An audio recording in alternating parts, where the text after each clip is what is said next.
Society of Financial Service Professionals. My name is Amelia and I'll be your host for today.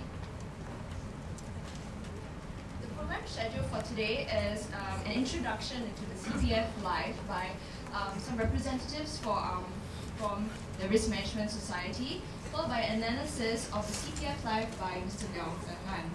Following that, we will have a short break, and then Dr. David Yee will come in to talk about the retirement planning before we close out with the Q&A session. Okay? So let's talk a bit about our co-organizers and our organizers today. NTU Risk Management Society is a chapter of the Risk and Insurance Management Association of Singapore. It's RIMAS for short. The aim for this organization is to seek to provide a platform for students to exchange ideas and acquire a deeper understanding of risk management. Society of Financial Service Professionals is actually a society of professional financial advisors that seeks to discover the financial services to the best interest of their clients. More than 18,000 members nationwide in Singapore. Members have earned recognized professional certificates in the financial industry or are aiming to do so. So without further ado, let's welcome two students from our Risk Management Society to give an introduction about the CPF Life Scheme. May I have Katrina and Hui-Ling, please?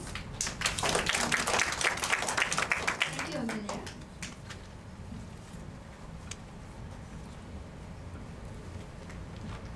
Good afternoon to all. I'm Hui-Ling, and I'd like to thank you all for being here with us today.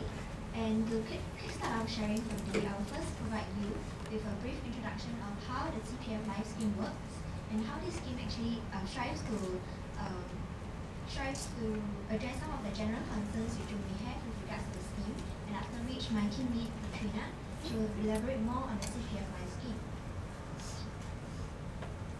As you all know, all of us will actually eventually age with time, and therefore the elderly whom I've come across, they are actually very worried about the financials for their future. Okay, and you may be constantly worrying about your personal expenses, or if you have children and grandchildren, you are always constantly worrying about insufficient funds for their education fees.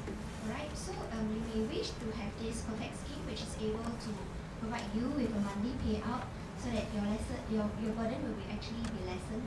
Alright, and with the introduction of such a scheme, you may on the other hand be skeptical of the certain risks which are involved in this scheme which do not come across as explicit to you.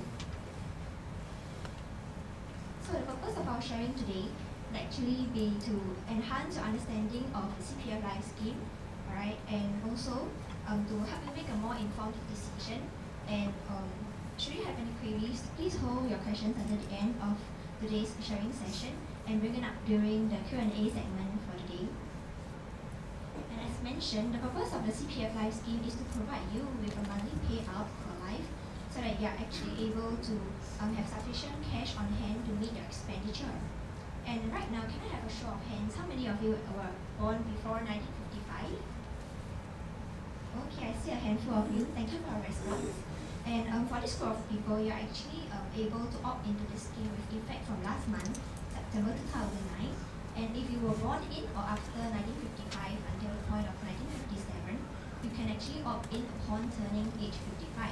And for the rest of us, including myself, we are actually automatically enrolled into the CPF Life Scheme, provided we have at least $40,000 in our retirement accounts at the age of 55. However, if we do not have at least $40,000 in our retirement account, right, please don't worry because we are still able to opt into this scheme upon turning age 55. And with the CPF Life Scheme, you can actually be assured that you can receive a monthly payout for as long as you live. And this is exceptionally beneficial to those who actually need this amount of money to remain financially independent and active in managing his or her own expenses. And the CPF Life Scheme works by drawing a part of the cash savings in the retirement account, and together with your remaining cash savings, this will then be distributed to you in the form of monthly payouts, okay, starting from your drawdown age. So right now the issue here is what exactly is a drawdown age? Okay, the drawdown age is actually the age at which you can start receiving your monthly payout. So take a look at the first two columns over there.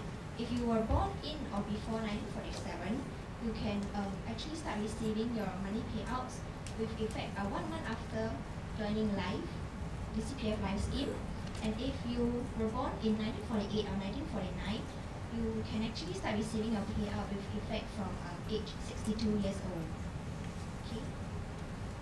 And at this point of time, some of you may still feel apprehensive towards joining the CPF Life scheme.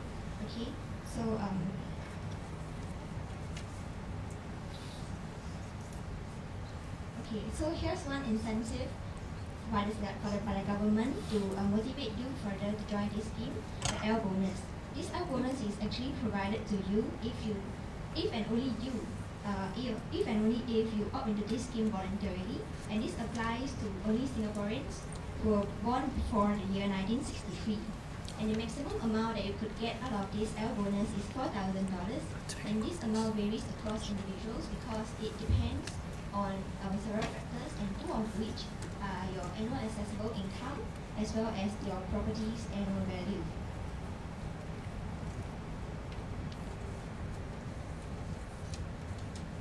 And in order to reap the benefit of the CPF Life scheme, there are some timing matters that you have to take note of.